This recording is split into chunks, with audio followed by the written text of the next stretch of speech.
this is where I was gonna go into the game of the year stuff. So I believe we have 3 people who want to come on and talk about their game of the year.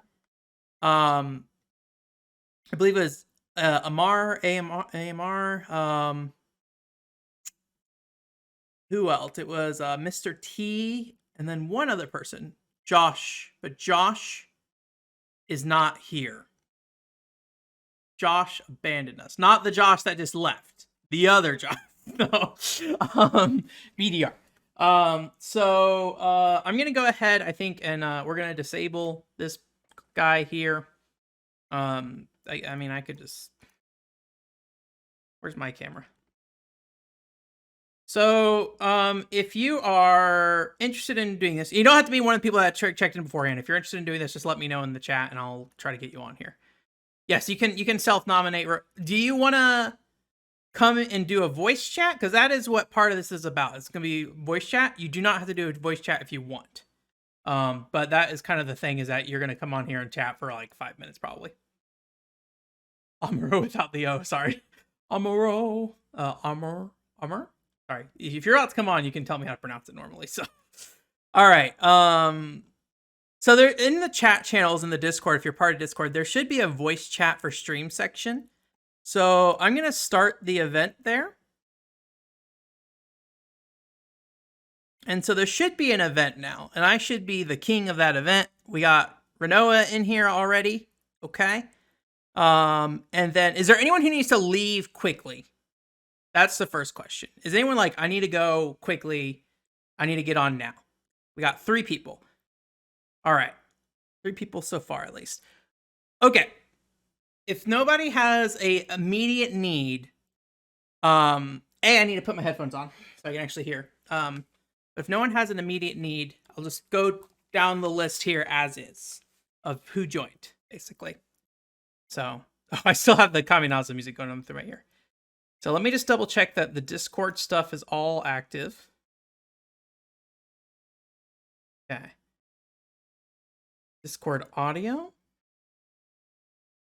Yeah, I do see Discord audio.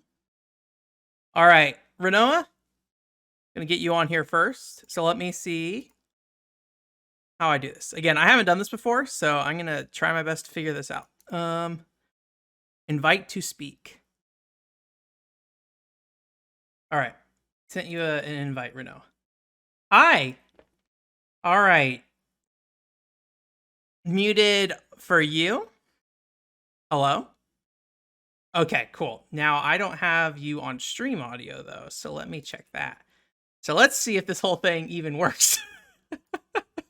All right, can you talk again? Stream without tech problems? There you go. Okay, I see you in there. I think it just like made a separate instance of it before. Okay. I'm going to try to balance my voice a little down just to better match yours. Okay. All right, cool. I think we're good. Okay. Cool. So, Renoa, I don't know if you got the whole rundown earlier, but basically... Game of the year, 5 to 10 minutes. Game of the year, 5 to 10 minutes. I might ask you questions. Don't worry about 5 to 10 minutes. I'll kick you off if you take too long. So, okay. So what was your game of the year? Again, didn't have to come out this year per se. Well, this year was a great year for games that I really like, which are fast-paced platformers. We had Lumistance, we had Grapple Dog, we had Sonic Frontiers, and we had Spark the Electric Jester 3. Oh, Mr. T actually talked about this briefly to me. I haven't looked much at it though. So give me your spiel. Well, Spark the Electric Jester 3 is part of the Spark the Electric Jester series, originating as a Sonic fan game. Like, the guy who did it did some very, very popular and well-regarded fan games in that community. Made the first game, which is kind of a weird hybrid of, like, Kirby, Powers, and Sonic-style platforming with a strong beat-em-up aspect. So, the sequel naturally was, like, kind of grim Sonic Adventure 2 style platformer, a sequel that had like very like DMC adjacent combat, but it was kind of rough in a lot of ways, had a lot of neat things, but you sort of walked away from that sequel being like, yep, I see why Sonic Team made the choices it did regarding like how automated Sonic game platformers were. And then you Spark the Electric Jester 3, which just it's one of those sequels that it just polishes up everything just enough. It's like, oh, actually, the main issue with that formula was just it needed more polish. And it's just this very immaculate, fast-paced platformer that also has some extremely good combat. Not especially deep, but like very satisfying to do. You've got like ground combos, air combos, launches, all that stuff, alongside Sonic platforming. So it actually has like good fun bosses. Can I ask you a question real quick? And Sorry, I forgot I muted myself. you can ask me a question. Because I was eating food and I added more sauce because I think it needed a little more sauce. It is good though. I mean, I'm starting with um Aaron's the meat Yep. hamburger steak. Um, what were the finer details do you think that really set that game apart from the second game? Like, do you think it's just a general game feel thing, or is there something in particular you think that they really honed in? Part of it is like just a lot of things are slightly tighter. I think there's a lot stronger like visual signaling of like this is the direction you need to go in. This is an enemy that you can use the homing attack on. So I think there's lots of like little details in the level design that make it work a little bit better. I think that there's just a level of like more tightness to controls. You have a lot of momentum in the game still, but it's easy to like rein back in control of that so that you don't go flying endlessly forever. Things like that, which is kind of an easy accident to make in the original sequel. Original sequel seems like an odd phrase. Um, yeah, so there's that. Yeah. There's also the third game. It doesn't dwell as much on the plot as the second game does, but it still has one that ties back into the other games, and I think it captures that like Sonic sort of combination of like it's light and fun, but also it's kind of weirdly grim and serious, and ends in this very Dragon Ball Z like nature, the second game and the third game to some extent. Although that also goes weirdly philosophical at the end too. Would you call yourself like a longtime Sonic fan? Yes, Okay. Sonic is not the first game that I played. The first game that I played would be the Master System version of Asterix, Hmm. classic European comic. But Sonic was like up there for like first games that I really liked. I've always found Sonic like really interesting, even if they're not all good. They're all they've all got something to teach you about something. Okay. I didn't know that about you, so I learned something new today. Oh no, like We had a brief I discussion about Sonic Advance at one point, and that was kind of it. So, no. I'm very very into Sonic. Like I've been looking forward to Frontiers, even though it's not that great. But it is we it is disagree on that interesting. point, but I understand. I I think. enjoy it. I just think it's not that great. What do you? I think we're probably gonna have some Sonic Frontiers up here shortly. Honestly, what do you think are your biggest issues with Sonic Frontiers? If you're, I guess, if you want to finish talking about Electric, first, I think you can do like that. But Electric Gesture is pretty simple. Like it's well polished. It's Mhm. what like Adventure 2 really wants to be, and it works great. Sonic Frontiers. The thing that I really dislike about this, I don't think the cyberspace levels quite work. Like I think the platforming Hmm. isn't tuned for them very well. Um, but I think like the thing that gets me is just a lot of Frontiers just is weird abstract things sitting above the stage, and I just wish that a lot more of that was at ground level. Yeah, yeah, I could see that. I like those. I still like it all. Like when you get to string together a bunch of like those weird abstracted bits, Hmm. like in ways that the game didn't set up for you, it feels very, very satisfying. Like there's a lot going on quite well in Sonic Frontiers. I think, It especially just for someone like me, like I feel, I think I worry about games mechanically a lot more than like world per se at times. mhm. And it's a very, I think said out to Alex, it's like it's very like utilitarian design of just like we need stuff in this world. I don't know, put it everywhere, and, Yeah. and I kind of like it, but yeah, it's Oh, definitely very like I brute force lean design in some ways. I lean more on like things. It's totally okay if things are very abstract. Like I play Umi Harakawase. Mhm. Like those are not like very real worlds that feel organic and lived in, Umihara no has matter like a what. very otherworldly feel though, where Sonic Frontiers doesn't really have, in my opinion at least, it doesn't really have that. I I Maybe think I some could be of them wrong. do. I think the 3D ones suffer a lot in that regard. Like Yeah. I don't feel in Sayonara fresh is something. Mhm. But yeah, like and usually I wouldn't care, but like I do. I can't help but notice it, especially because the Hedgehog engine is always so good at like doing like light and big landscapes really well. So Hmm. it's like very jarring for it to be like so oddly abstract when Sonic is usually fairly abstract. And then yeah, something about the way that world is laid out doesn't quite jive with me. Gotcha. Spark does though, and it pulls some interesting narrative like twists as it goes that I think it sets up really nicely, Where do you think which you want like to just elevate a see little more. Spark go next? Like, because it sounds like it kind of did what it wanted to do, right? Do you want it to kind of Yeah. reiterate on that, or do you want it to like So build? I think the developer like they've done, some Sonic fan games in the past. I think like this trilogy feels very complete. Hmm. I would love to see them do another one where I would love to see this developer actually focus more on the combat. So there's a lot of extra like small mission based levels, Mm. and a few of them are entirely combat focused, and they were quite fun. And it was fun like doing a combat and like stringing that combat into the next one with the very powerful platforming techniques. And I would love to see a game that's actually more about the combat, that's like taking on a bit more of its own identity compared to Sonic. Okay. Because I think having this very DMC combat alongside an extremely potent navigational tool set would just be a fun thing to explore more. And how important is it that I play electric? Is it very important? But you play Electric just a one. Any of them? The third one that you like the most, Third I think. one, um, I think that I think it's very important. If you Very care, important. sorry, Okay. if you're interested in Sonic as a franchise and like as alternate pathways that the franchise could have gone, I think that it and Sonic Frontiers coming out in the same year makes a very interesting comparison point. Okay. I will consider. How long is it? Is it short? You could finish the whole game and try and like get S ranks in most stages in like 4 or 5 hours. All right. That sounds And that reasonable. was me So doing a lot of things. You yeah. could go even more direct and probably get it done in like 3 hours. Cool. Well, thank you so much. Is there anything else you want to say before I let you go? Nope, that's it. That's cool. Thank you Thank for you so much coming for on. having me. Yeah, and thanks for coming on last minute as well. I appreciate it. So I was worried we wouldn't have enough people for it. So having another third person helped. So, Glad to be here. no problem. Otherwise, yeah, plug your stuff. Plug your stuff. Um, I so I know there's at not a ton of people here, but maybe in the future.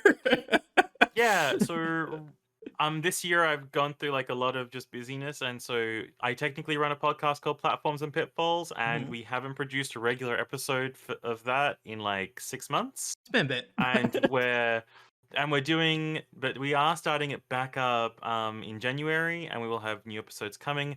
Those episodes are going to take a new, slightly different format. We're gonna, because we're just both much more busy in our lives, Yeah. we want to pare it back to just two games that explore a single topic on game design. So we're going to be looking at the role of filler enemies in combat-based games, and how like two particularly different games use filler enemies in very different ways.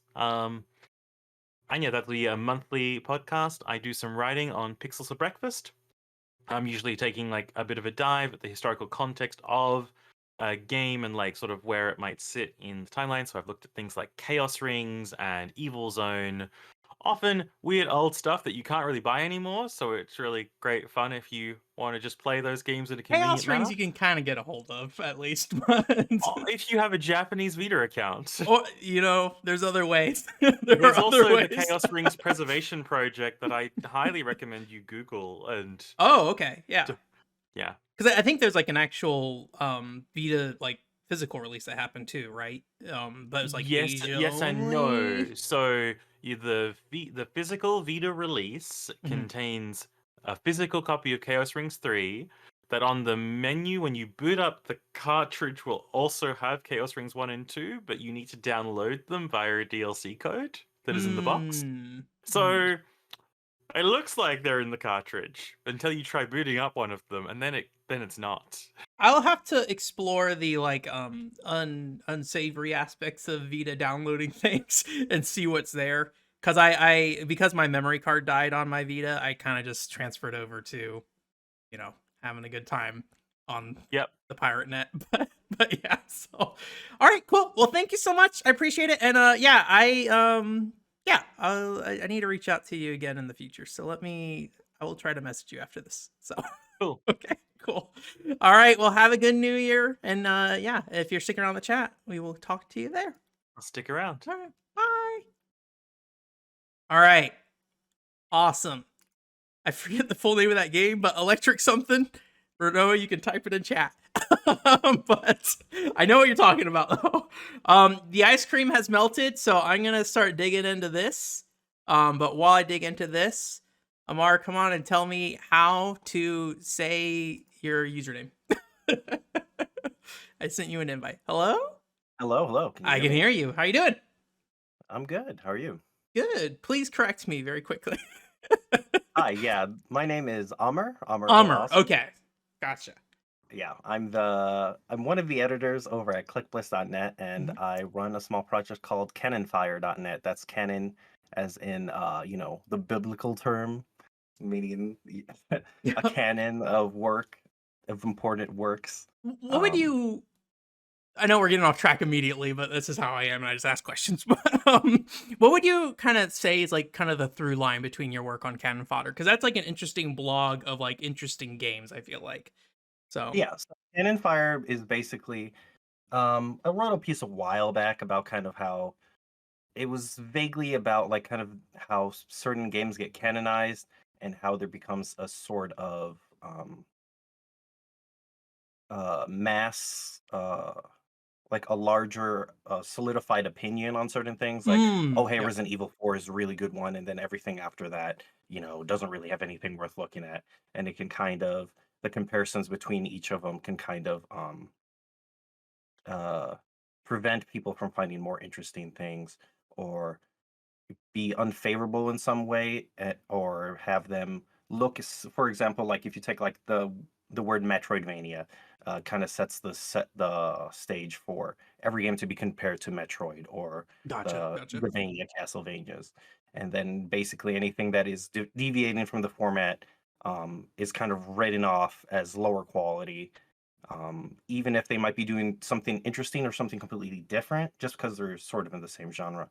And from there, I ended up getting in contact with somebody at Rock Paper Shotgun, and I worked on a column called New Testaments.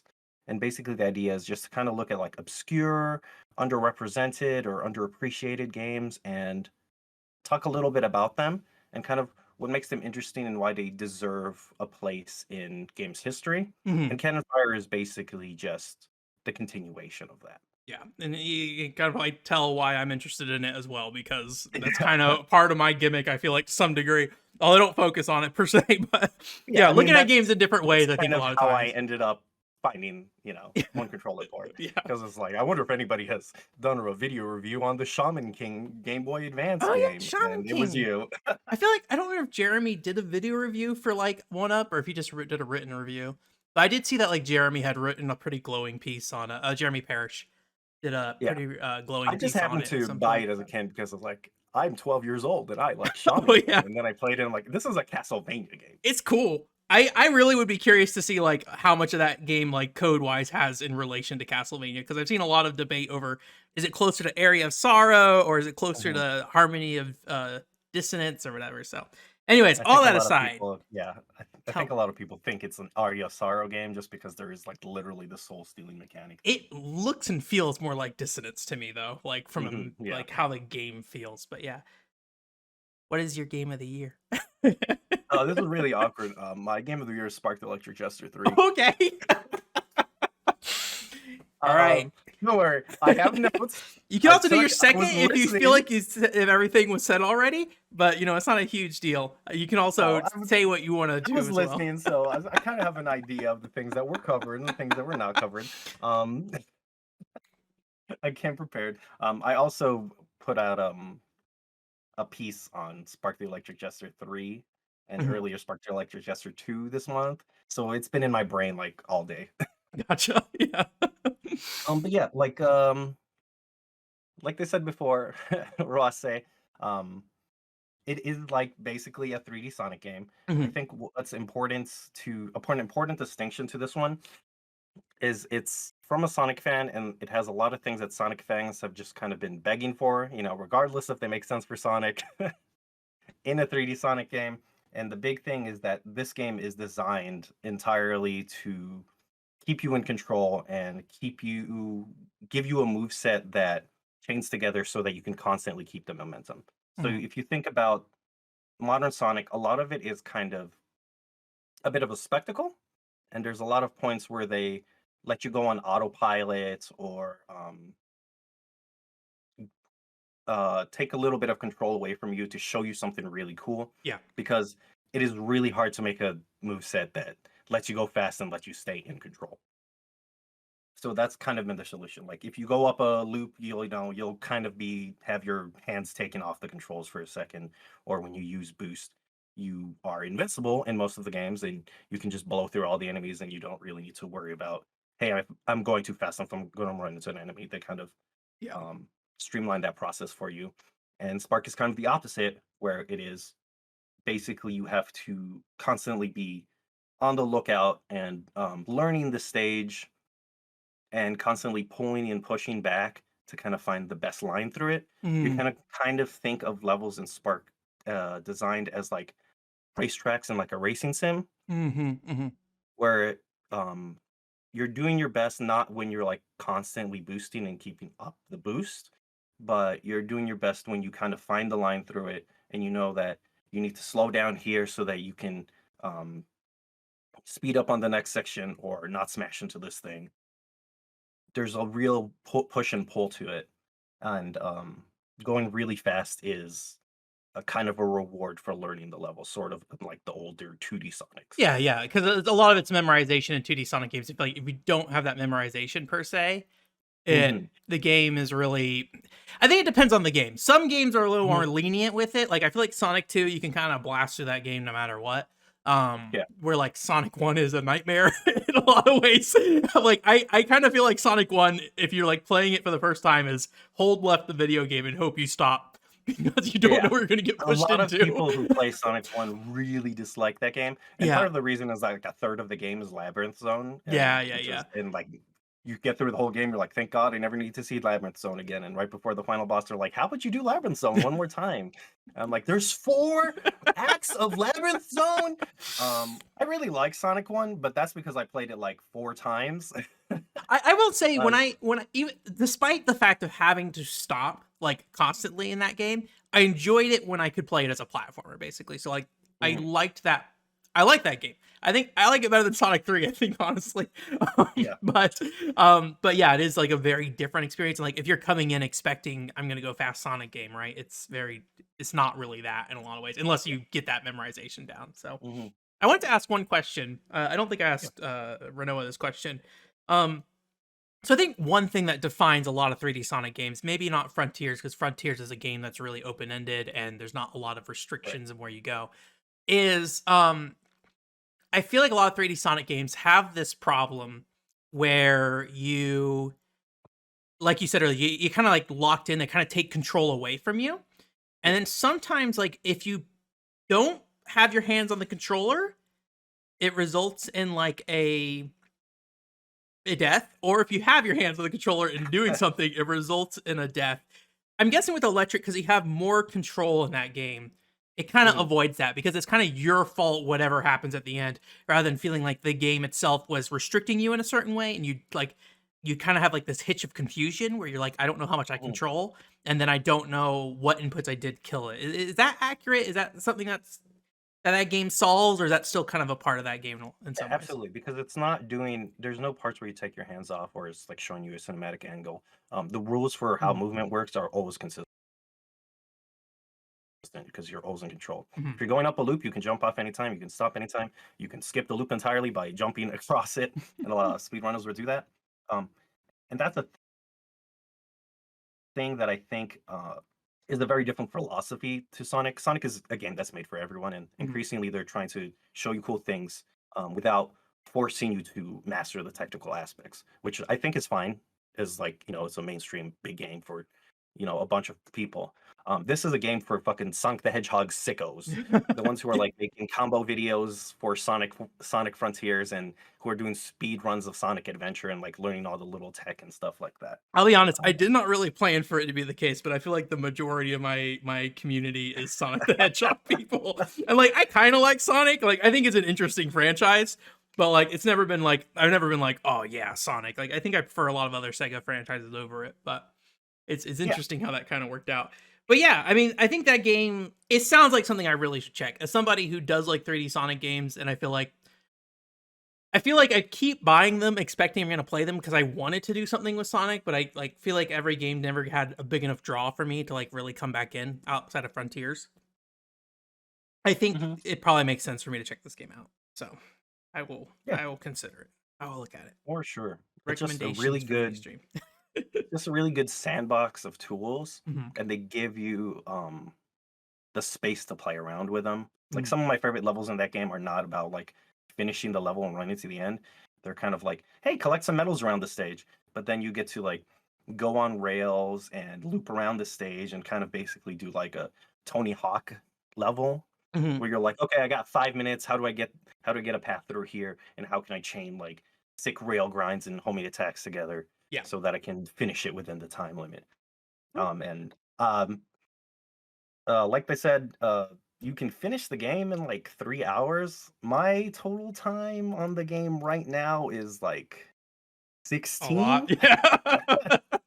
I figured as since much. I got it. Yeah. So it's definitely a game that I'll probably keep coming back to, and I'm not really gonna get tired of. Yeah. Um, Also notable if you kind of like I wrote up 1 and 2 before, and I think they're interesting in their own right. But if you kind of like only have the time for one of them, Spark 3 also got the levels from Spark 2 added in them. Oh, nice.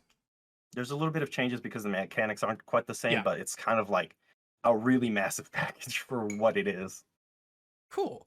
Yeah, that's great. I like kind of bringing stuff in from the past games because, like, especially when like mechanics have changed a lot, because it kind of changes how you play those levels. Obviously, there's the whole thing that it can break levels, but ideally, Yeah. if they're bringing them in, like, hopefully it's not breaking it, right? Like, they're the changes they're making, kind of Yeah, thing. they So have to make some changes because there's just moves that don't exist for your main character anymore. yeah, I know this is almost completely unrelated, but I spent a lot of time just trying to find a copy of White Knight Chronicles 1 for the longest time because like I want to play White Knight Chronicles 1. I know 2 has it in there, but I want to see Mhm. what that game looks like originally versus like all the changes they made later and then they Yeah, before readapted they it were all in there. And I'm like, I want to play before the they worst refined video any game, changes. please, probably. So I can maybe Yeah. be the jerk that comes in later, like, oh, they messed it up. So Yeah, I mean, you already did that for Castlevania 64, right? I haven't done that for Legacy of Darkness, actually. That is something that I promised I like just 5 years remember, ago and yeah, have not done. I So just remember you making the case for Castlevania 64 after everybody was like, "Oh, you don't need to play that. You can just play Legacy of Darkness." yeah, I need to do like a deeper dive video because I think it's a lot. There's a lot going on there, and I think it's one of those things I understand why people prefer Legacy of Darkness because I think mechanically it plays better, but Yeah. Mhm. there's a lot of structural issues with that game. You know, I don't think a lot of people adore escort quests, and they added an escort quest in, which is like Yep. cool. There's a lot more puzzle solving, which I think the puzzles in the original game's a lot lighter, so it like everything's kind of moves more smoothly in a lot of ways. And some of the levels get Mhm. a little too long in Legacy of Darkness. There's eventually I'm gonna do that. So I'll get there. Um, all right. Well, anything else you want to say about your game of the year, or you want to just shout a name for another video game real quick before I let you go? Um, well, I already wrote like 2,000 words on like this game, so if you really need to hear me talk more about it, I'll link to the piece in the Discord or something, I Yeah, guess. Discord But chat, wherever you want to do it. So, but real quick, the other game that probably would have been game of the year if this game didn't exist is Azure Striker Gunvolt 3 for similar oh, I reasons. haven't played it still. It's like Mega Man Zero, but what if you could go really fast and kill 20 enemies before touching the ground? There's probably a video in me someday about Inti Creates and all their characters and how well they all play. So, but Yeah, yeah, for sure. Gunvolt 3, I have not done that yet. I got all caught up on Kogan this year, and Kogan was not the greatest video game, but that's where Yeah, my Kogan, Gunvolt mind space went this year. So But yeah, that's good to know. Yeah, I love Sure. the Gunvolt series. So I definitely See, I want to check don't out as 3. much. I'm a little bit more mixed on them.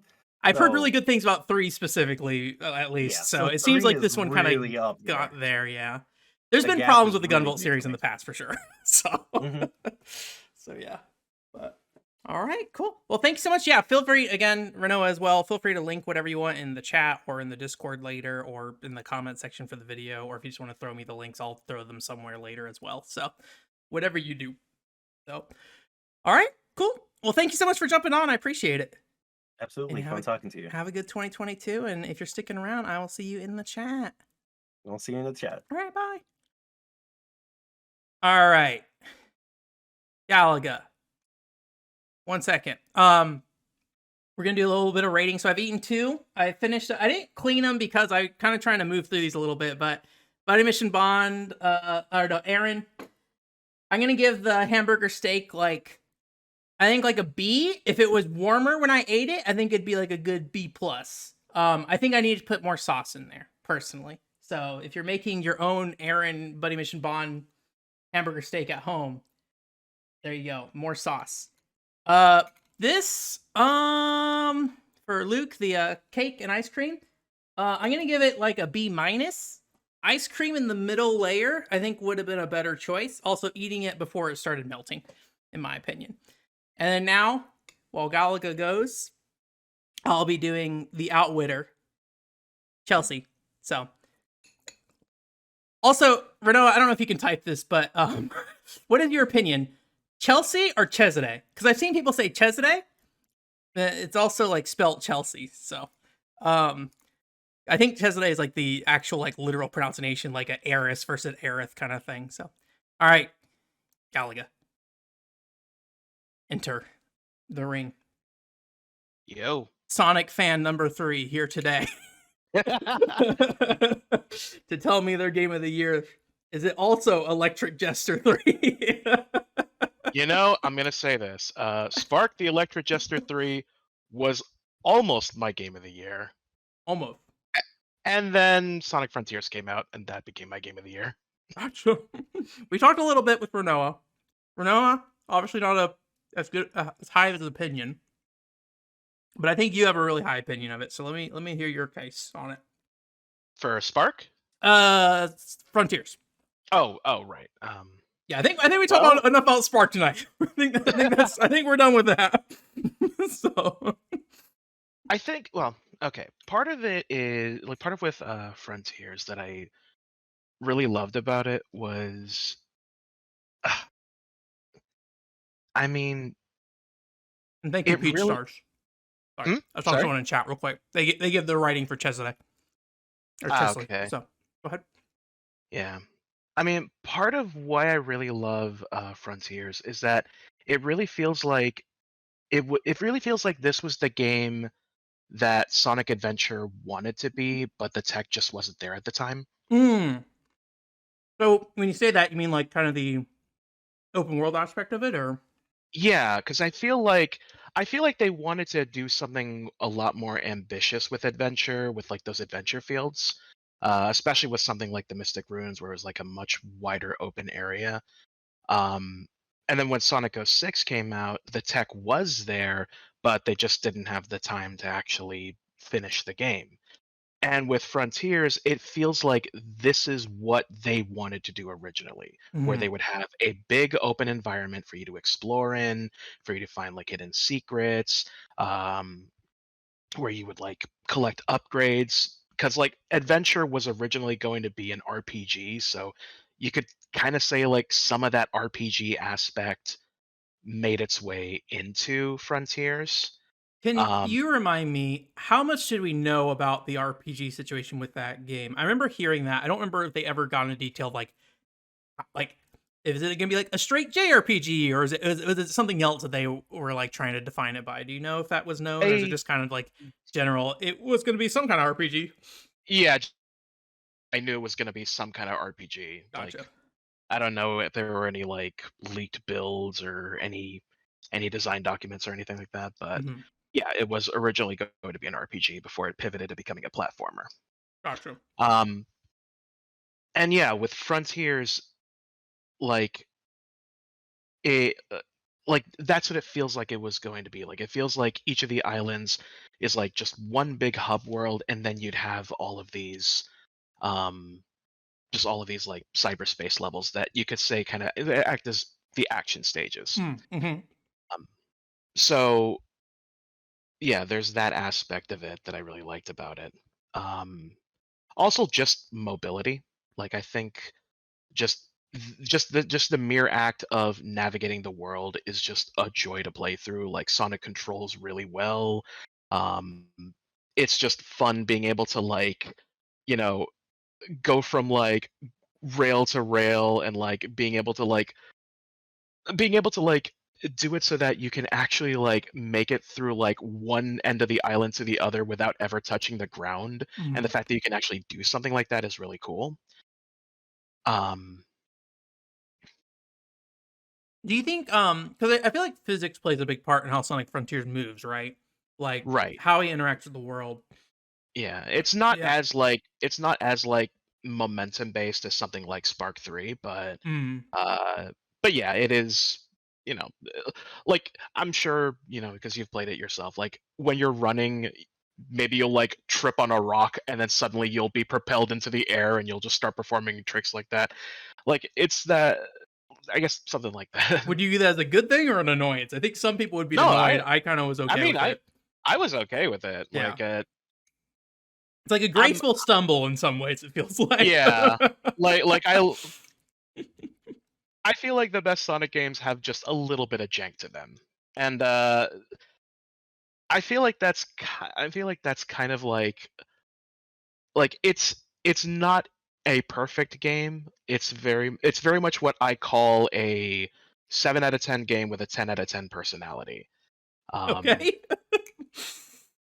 yeah, because it's like, yeah, I mean, I can understand that it's, not a perfect game. Like, I'm not really a big fan of the cyberspace levels. Yeah. Um, one, because they just reuse like whole level designs from previous games, and two, it just doesn't feel as good to control as like those older boost era titles. But they were, for like a 1 to 2 minute stage, they were like a fine enough distraction.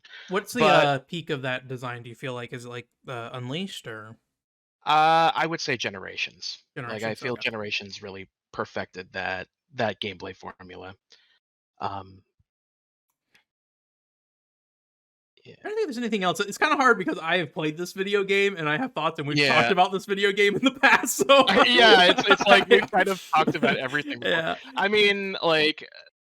Getting more into like me being a Sonic fan is just, I love that like the story is actually being taken seriously, because like I feel like the mm, past decade of games, there's been just like I feel like there's been less of an importance on like telling a good story, and it just kind of felt more like those older games were kind of like they were kind of like a product of their time, of like, oh, we got to be like, really self-aware, we got to be self-deprecating. It's like it's a series that for like most of that decade just kind of felt almost embarrassed to be itself. And with Frontiers, it really feels like a massive course correction in it's that regard. interesting because wasn't like didn't Sega like try to engage with like Aaron of like Game Grumps for a while with Sega or with Sonic, and like the weird thing was like Aaron was not kind to the Sonic series or something like that. So it was like this kind of weird thing where they're like kind of engaging with him, but also he's very, I'd say, I don't want to say disrespectful of it, but I don't think he viewed the series in the highest light. He didn't seem like a Sonic fan. He seemed like a Yeah. normal person who just made fun of Sonic. So I wonder if like part of that is just like, yeah, not having the confidence that, the product you create could be taken seriously in some ways, right? Yeah. And I think that's the key word right there. It's confidence. Yeah. This is a very confident game. And hell, even when like that first gameplay reveal was shown and like everybody was saying you got to delay this game. This game looks like shit. And Sega was like, "Nah, we're not delaying it.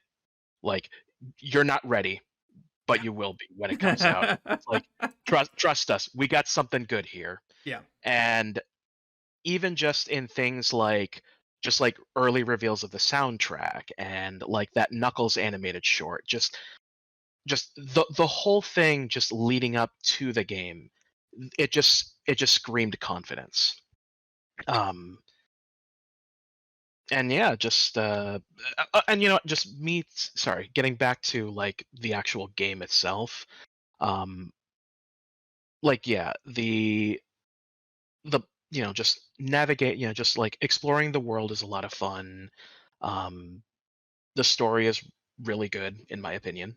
Um, and man, those Titan battles, like it's it's kind of weird how like it feels like Actually, you know what? Like, definitely sell me on this because I feel like the Titan battles for me, I was kind of like, I could take them or leave them. They're there, they're fine. But I didn't think like you got in the again way, but I didn't like them either. So it's get into nothing it. like super. It's nothing super like Don't talk it amazing down, on the talk it gameplay. up. Talk it up.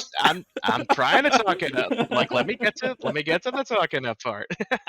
But again, it's just the like the lead up to when you actually get that final emerald and then that music kicks in and it's just the hypest shit ever. And they do it four times in a single game. Like you basically have a game with four final boss battles, Mhm. which making up for like the previous 3D Sonic games that haven't had a supersonic battle. Like the last time Supersonic had like a major role in a 3D Sonic game was, I mean, Generations, sure, but really Unleashed. Like whereas here the Chaos Emeralds, they play a major role in terms of like the general gameplay loop, in terms of its story, and again just the build up to that supersonic battle. Um, Spark ending energy. Does Spark also have supersonic equivalent? uh, kind of. Yeah. Yeah, I mean, Gotcha. yeah, I mean, I don't know if you want to get into spoilers because I do recommend seeing it for yourself. Like, I don't know if I like. I'm not someone who's like, oh, the supersonic the spoiler thing, really, but yeah. I guess one thing I can ask you though, because you mentioned earlier, it's a 7 out of 10 game with a 10 out of 10 energy. Um, what do you think? What do you think brings it to that 7 out of 10 level to you? Like from a gameplay perspective, like what and what closes that gap for you? I guess that's say why is it 7 out of 10, and what closes the gap to be a 10 out of 10 personality? Does that make sense? Well, yeah, well, I mean, just how do I put yeah, I mean, I mentioned before the cyberspace levels are kind of my Yeah, least favorite part. They're serviceable, but they're not like, Sonic Generations mind blowing. yeah, yeah. And yeah, just the combat is fine. It's perfectly serviceable, but I mean, really, it just comes down to the vibes. That's kind of what really what really sells it on me.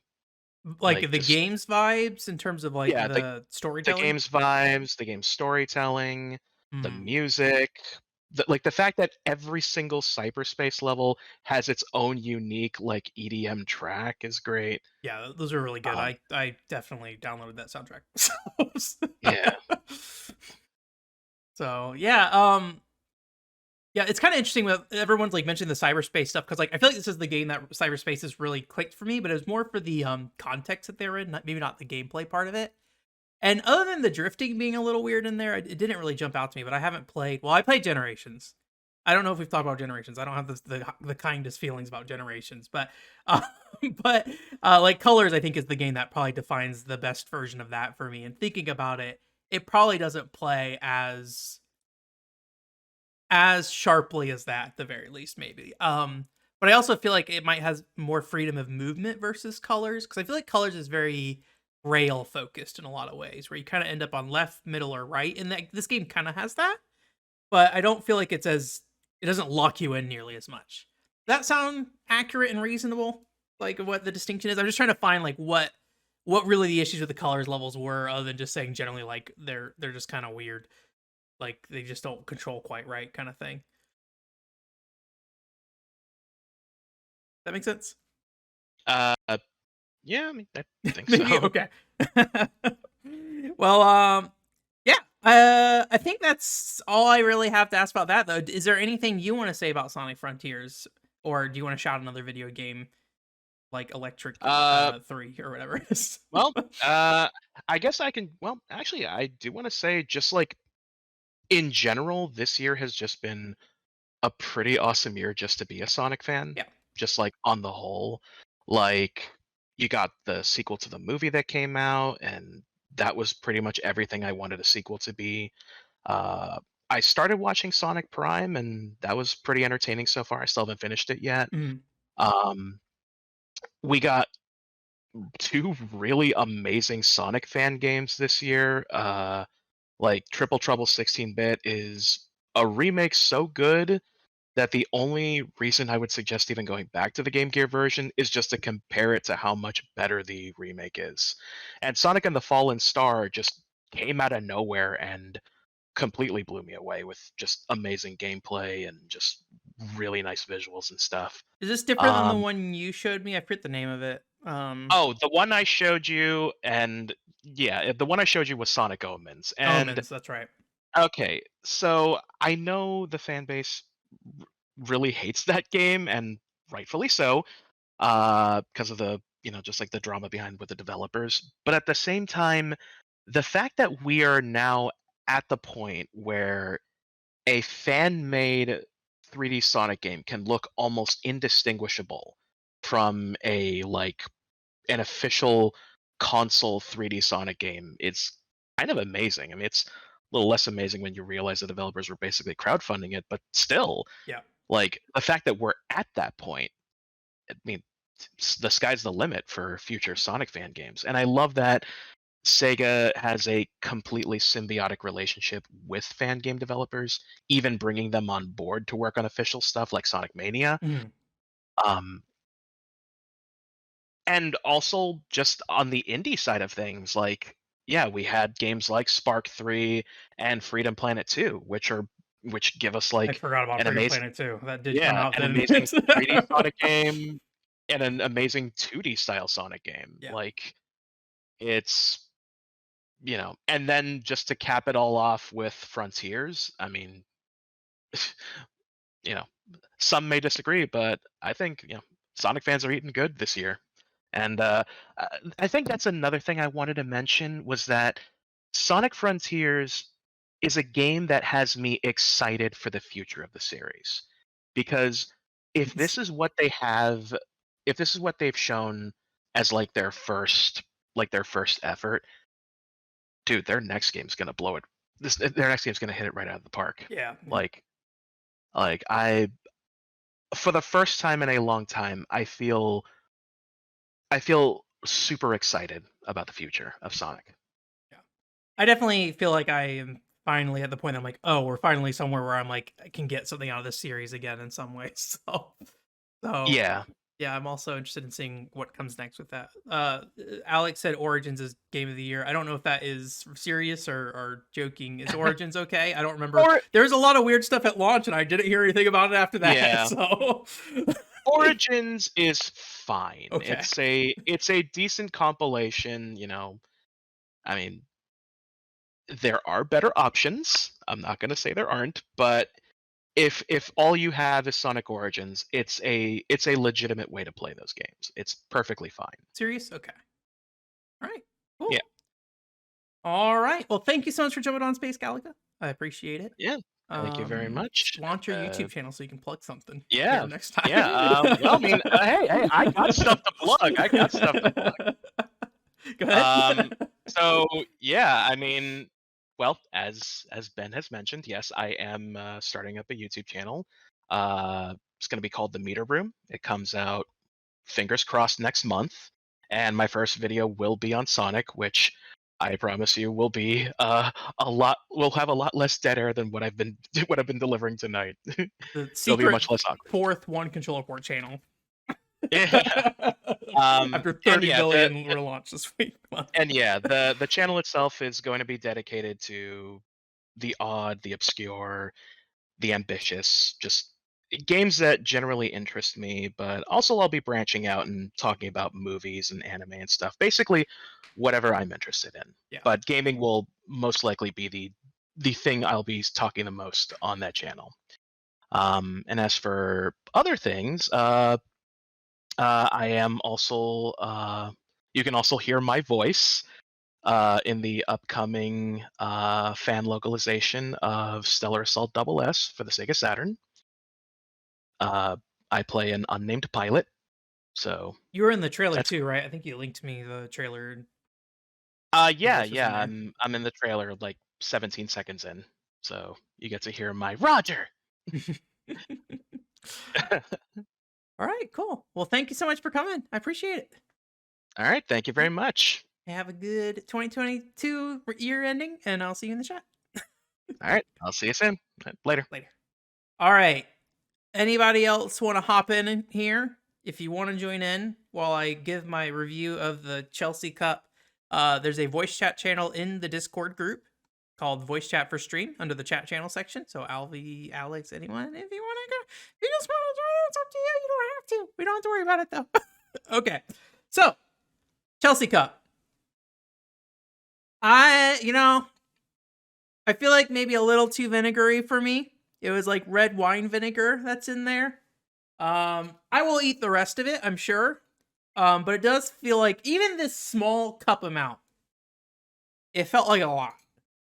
And maybe it's because I was doing one thing at a time, right? Like that was causing some problems there, maybe, possibly. But yeah, I don't know. Was not the greatest. C minus, I think. If I didn't say it earlier, C minus. That's what we're doing.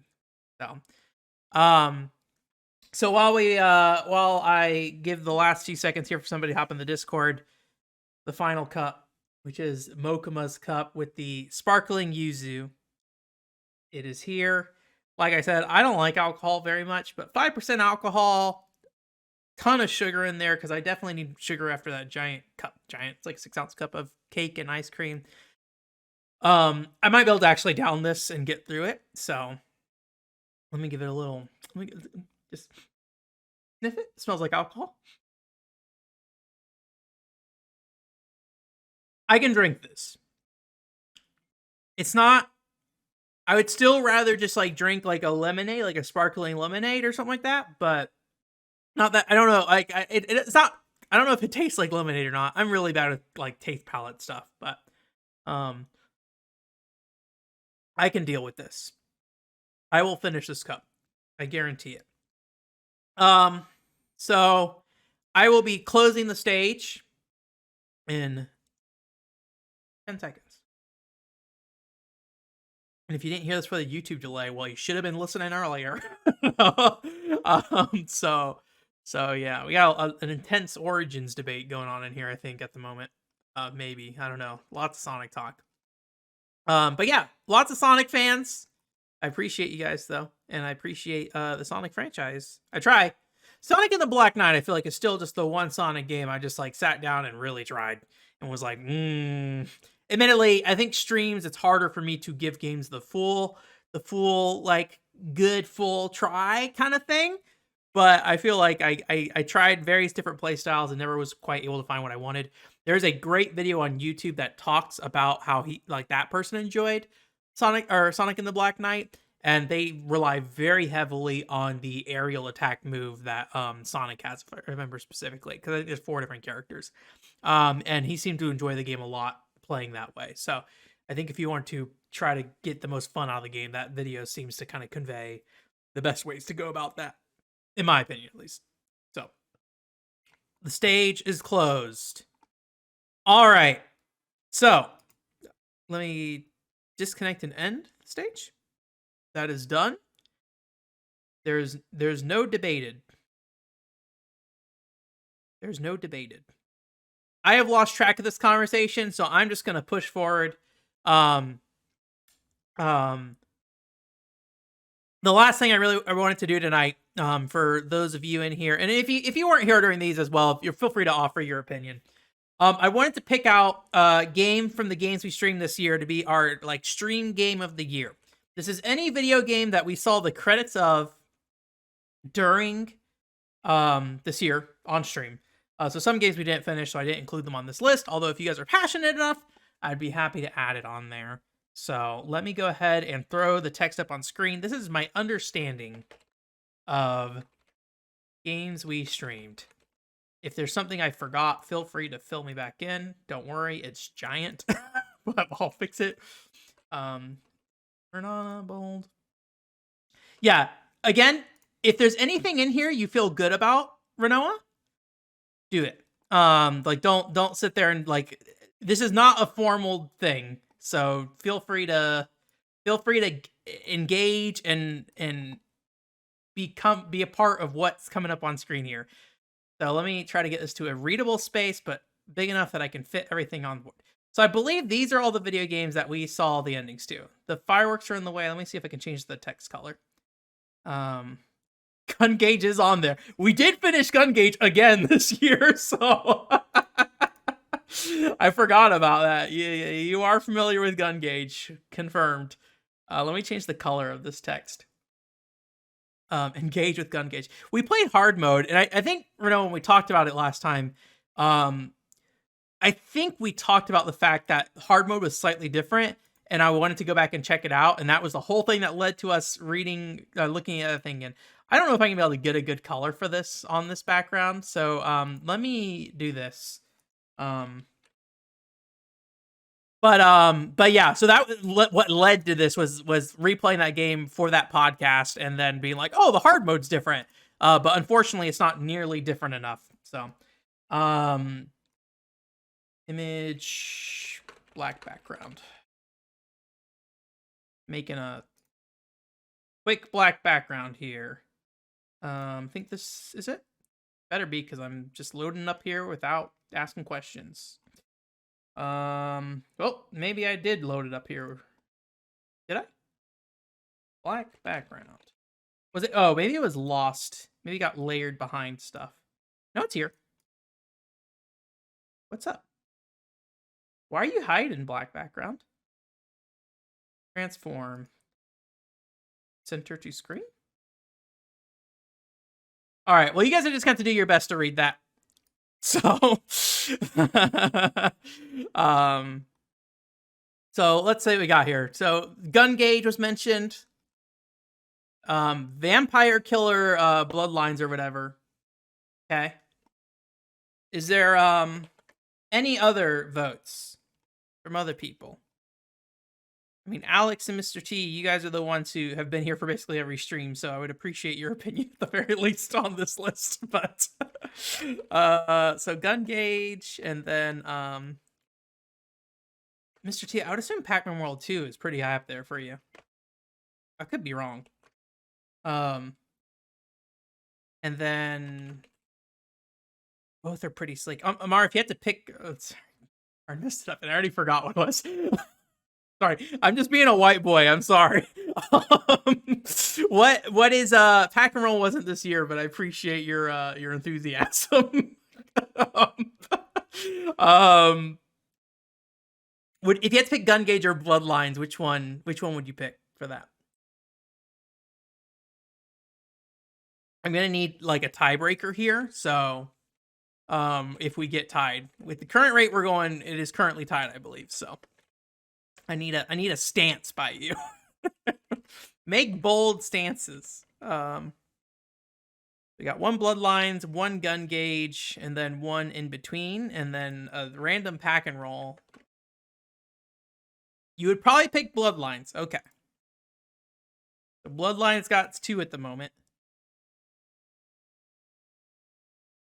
Anybody else wants to get in on this? Rygar. Yeah, Rygar. Rygar's got a 1. Don't worry about opinion being basic. Sometimes it's just what feels good. Dread Damo says Bloodlines. All right. Bloodlines is 3. Bloodline is winning so far. Unless we get some additional people there. You know, Renoa, Rygar. I did not expect much of anything out of Rygar. I jumped in that game thinking it was going to be straightforward action hack and slash thing. And it doesn't control amazing. I think if you get different weapons and different moves, it controls better. But early on, and for probably a good chunk of the game, It doesn't control amazing all the time, but it's got a really interesting level design because it's really kind of open-ended and interconnected. And I think it's a really cool game. And so, yeah, if you haven't played it, I would recommend it. It's not that long either. I don't know how the Wii version is. I think that game, like, weirdly enough, might not use motion controls. But I need to go back and look at it. But they're basically the same game, just different buff dudes on the cover. So, all right. It does have that. Yeah, we slam him down. That's pretty good. So, all right. Well, I'm gonna start cutting games out of here. I'm not seeing any further votes happening at the moment. So Bravo Music Christmas Edition, unfortunately, not quite there. Appletail didn't get any love. One Piece Unlimited Adventure, everybody's favorite video game. Disney Princess Enchanted Journey. I remember just like we were in the middle of that video game and I started like referencing Nier when it came to some of the design decisions for that game. I was like, this is all right. I'm on board that Crime Crackers probably doesn't belong on this list. Pac-Man World 2, I think I'm also on board that this doesn't really belong on this list. I think Mr. T is probably the most passionate for that game here, and he is MIA, so we will leave that be. Parasite Eve, I do not like that video game, but I think everybody else enjoyed it. And then Evergrace, I like that video game. So if this were me, I would be voting Evergrace off this list, but we're getting here. Mr. T, get your bit in. Did you see the list of games at the very least, Mr. T? Here you go. Alv, you can't change your opinion. we're already doing Bloodlines is top. Okay. I think we're gonna have like a three thing. You missed most of them. All right, let me finish lining this up real quick, and I'll put them back on screen for 1 second, and then give a good little look see. Oh no. Maybe I removed the. Do I have it still? Oh no, I might have lost it. Nope, I have it. All right, there you go. There's some duplicates on there, but don't worry about that.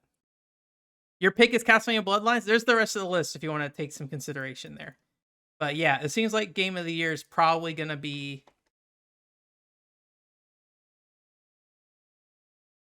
Stream Game of the Year. It's probably going to be, what's it called? Let me save that. Let me extend. Can I make this wider? How many pixels is wider? Pixels. Can I please just make this bigger? All right, well, I guess... Let me just change it to GotY. GotY? Okay, Japan Video Games. Appletail got a vote. Oh, no. We got a tie. We have ties now. We're going to have to choose between these in a second. Appletail got 1 vote. Okay. Bloodlines is still your pick, Mr. T? Okay. All right. I think we can pretty confidently say Bloodlines top of this list.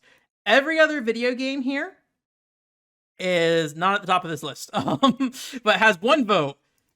So we need to make some choices here. So out of everybody who voted Bloodlines, please cast a vote for a number 2, basically.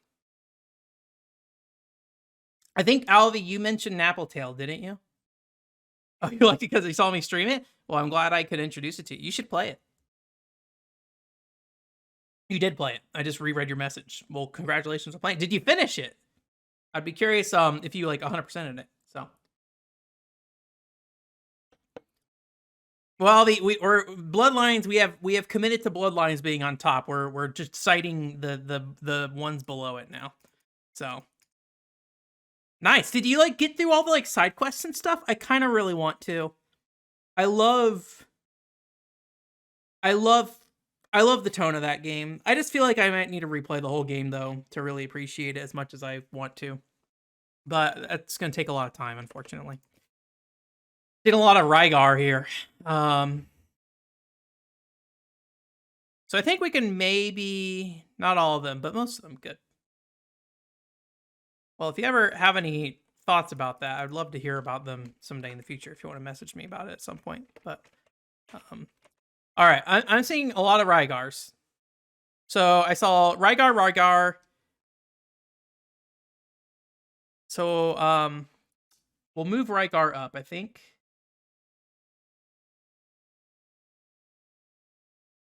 Nope. So I think we're just looking at Nappletail and Gungage. I think we've had 2 mentions of Nappletail so far. Dread is saying Gungage. About 25 hours. Okay, I don't remember how long I played or how long it took me. I feel like I'm a little mixed up now. I believe Gungage was mentioned earlier by Renoa. And then also Gungage was mentioned by Amr. Sorry, I'm so sorry, Amr. I'm so sorry. I'm your like coffee guy at the coffee shop who just says your name wrong. There's like when I was working at Wendy's and I had to take down people's name, people would say Ray for their name, like, you know, Ray, and my brain immediately would always go to the Japanese REI. So like every time I wrote their name down, it was REI Ray, and I would get so much shit from people. I think we might have a tie between Gungage and Nappletail, and I might be willing to just let that be a tie. I kind of am okay with Nappletail and Gungage existing on this list. So, I think that's what's gonna happen. Like, I like both of these games enough that I like Nappletail more, I will say. But Gungage was mentioned, I think, more than Nappletail, but I think Nappletail. They're just both there. Number 3 and Nappletail. It's Community Game of the Year. We can do whatever we want. 2, 1. There we go. We did it. All right. I hope you guys feel good about that because that's what we're getting. So, very underrated. It's a game I feel like you gotta play, and I feel like you gotta play. I don't think you want to stream that video game, in my opinion. There's some games I think really get hurt by you like streaming and not paying attention. So, is it dark? I think Nappletail.